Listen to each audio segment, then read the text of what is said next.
If you're like me, you probably have a strange relationship with the unknown, a morbid sense of curiosity, if you will. Since I was young, I always wondered what might exist in the darkness, what was hiding behind the door, the closet, beneath the bed, in the mirror. I was a weird kid. There's no way around that. And I used to sneak out of the house and walk through graveyards with a tape recorder hoping for an EVP. I played all the games. Bloody Mary, Light as a Feather, you name it. I never saw anything. None of my recordings caught anything I could actually hear. My photos had orbs that were easily explained away by insects or lens flares. As much as I wanted to see something, anything, it seemed like nothing wanted to reach out to me. Then I came across something that would change everything. I was scrolling through the usual websites and forums. I was looking for a reprieve from the stresses of being a broke student when I found a link to a game called Party Guests. I can't find the link anymore, but I copied the entire thing down, especially after seeing this many replies freaking out from the results of the game. The rules went like this. You will need 3 small mirrors, salt, a bowl of water, a candle, a piece of paper, and a working pen or pencil. To play the game, you create a large circle of salt to sit in. Then arrange the 3 mirrors in front of where you sit, parallel to each other and evenly spaced. The candle should be directly between you and the mirrors. Once midnight has passed, you may step into the circle and seat yourself comfortably. There should be no light except for the candle in front of you. A bowl of water should be in front of the mirror on your left. The candle should be in the middle, and the paper and pen should be on the mirror to your right. The pen open and facing the top of the page. When you're ready to start the game, realize there is no turning back. Whatever happens cannot be reversed. If you still wish to continue, close your eyes and place your dominant hand over the water bowl. Drip water on each of the mirrors from left to right, saying, I hereby invite you to attend my party. After that, keep your eyes closed, blow out the candle. From this point on, you will have 3 visitors. 2 of the party guests are safe and may grant good luck. The 3rd party guest is not safe. And if you are alone with them, ignore any offers. This is important. When you are finished, simply say, thank you for attending my party, light the candle, and open your eyes.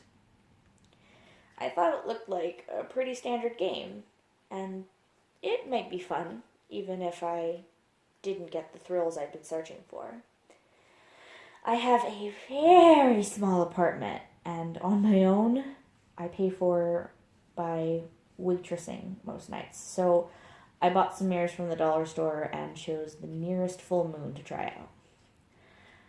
So I got home from work after midnight, set everything up in the living room as per the instructions, and a tall Roman candle I'd lit was enough for me to see what I was doing, but not enough to light up the entire room. I sat crossed-legged, made myself comfortable, and recited the words. I hereby invite you to my party, before nervously blowing the candle out. At first, I could only hear the muffled sounds of traffic below along with my heavy breaths, and as I relaxed and my own breathing slowed, the world began to slip away, and a sudden crack sent my heart running up to my throat while my spine stiffened. I smelled it first, like raw shrimp that had set out for days in the sun in congealed milk. It was foul, and it smacked my face in rhythmic swings like the breath of someone else, or something else, in front of me. I knew there was only one. The unsafe one. I wanted to open my eyes and see what was going on, but I was paralyzed. It felt large and also thin, like it carried a density that I'd never experienced before. I was expecting it to speak, but instead, the way it communicated with me was not words or sound, but pictures that filled my mind. At least that's the easiest way I can explain it, that will make sense. The first image showed what looked like a glass of wine, although the red liquid could have been blood. I took this to mean it expected something to drink. All I had was a bowl of water, so I pictured it in my mind, and I heard my guest pick up the bowl. The next thing it showed me was the most beautiful and confusing thing I've ever seen, and I don't think I could ever do it justice with words, but in my mind I could see a place, a forest clearing, and a river and a waterfall, and it was dark and light at the same time, and it held colors my mind couldn't comprehend. Beyond being mind-numbingly beautiful, I could feel a sense of power, like I was in control of this place and the outcome of any of my actions. I could be as rich or respected as I wanted. I could build cities with differing gravitational rules. I could burn the world to the ground. Everything I thought was enticing and horrifying. It felt like a drug. And then I realized I was being offered this. If I did something, my party guest would give me all this power. I would never need to go back to the world where I felt inadequate and weak and there was no beauty or mystery.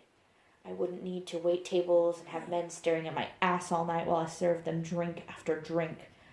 I wouldn't be searching for ghosts and demons and coming up with nothing but smoke. I could be important. I could be powerful. But what would I need to give up in return? And my mind filled with the images of bodies, thousands of bodies, all drained of water, their skin dry and dehydrated. And it was lit up only by monitors and smartphone screens, and each of their mouths was twisted in horror and their eyes open and widened with terror. This was the price I needed to pay. I had to quench my guests' incredible thirst. I nodded and swayed for a moment before announcing the end of the ritual. "Thank you for attending my party," I said.